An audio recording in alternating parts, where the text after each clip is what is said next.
the wisest person I ever met in my life, a third grade dropout. Wisest and dropout in the same sentence is rather oxymoronic, like jumbo shrimp.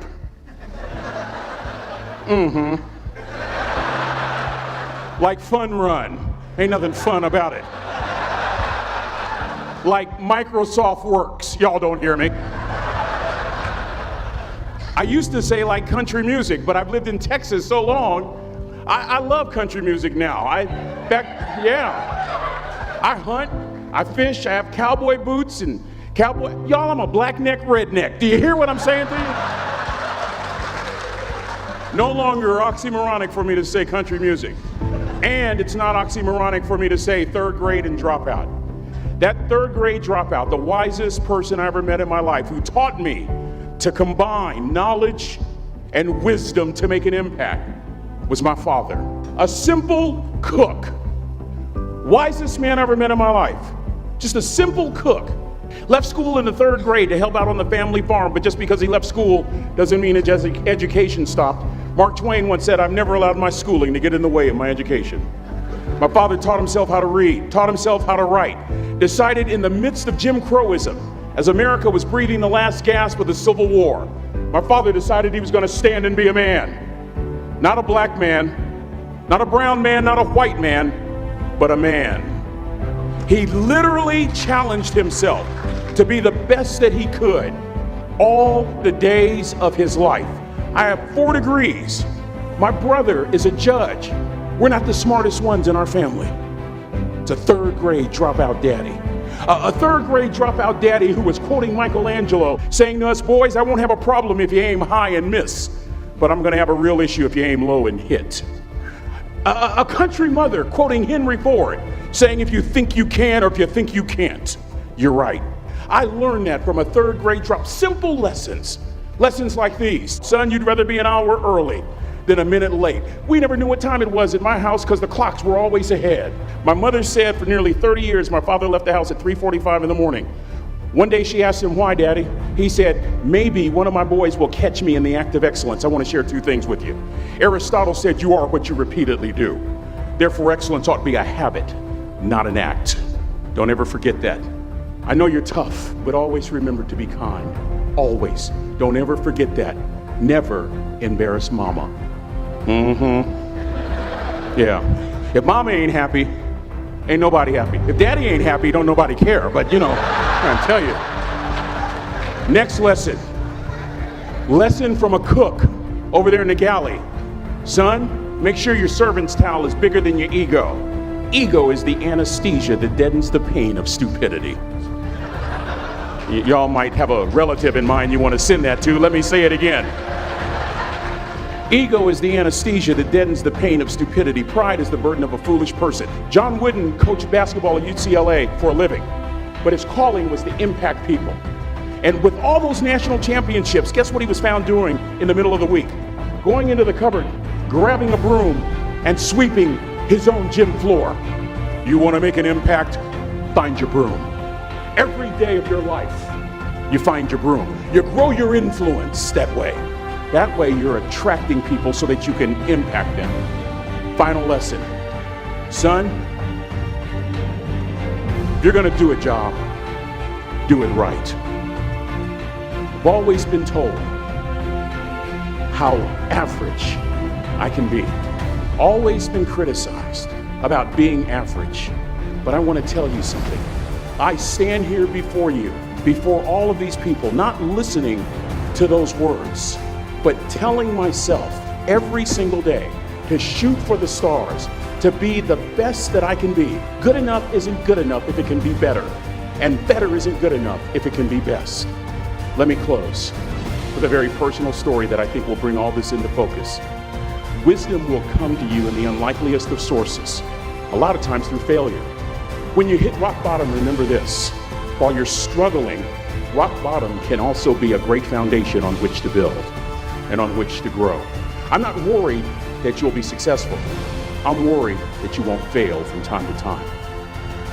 The person that gets up off the canvas and keeps growing, that's the person that will continue to grow their influence. Back in the 70s, to help me make this point, let me introduce you to someone. I met the finest woman I'd ever met in my life. Back in my day, we'd have called her a brick house. This woman was the finest woman I'd ever seen in my life. There's just one little problem. Back then, ladies didn't like big old linemen. The Blind Side hadn't come out yet. They like quarterbacks and running backs. We're at this dance, and I find out her name is Trina Williams from Lompoc, California. And we're all dancing, and we're just excited. And I decide in the middle of dancing with her that I would ask her for her phone number. Trina was the first one. Trina was the only woman in college who gave me her real telephone number. The next day, we walked to Baskin & Robbins ice cream parlor. My friends couldn't believe it. This has been 40 years ago, and my friends still can't believe it. We go on a second date, and a third date, and a fourth date.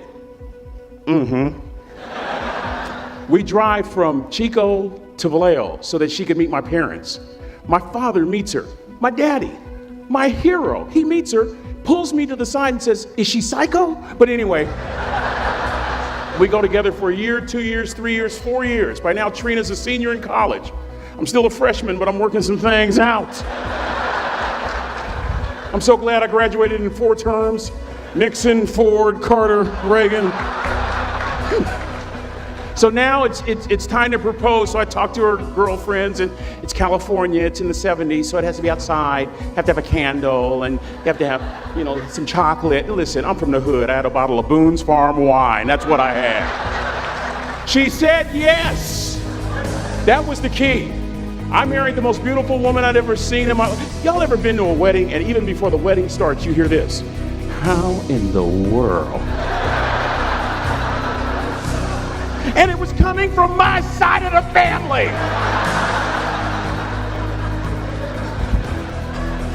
We get married, we have a few children, our lives are great. One day, Trina finds a lump in her left breast. Breast cancer. 6 years after that diagnosis, me and my 2 little boys walked up to Mommy's casket.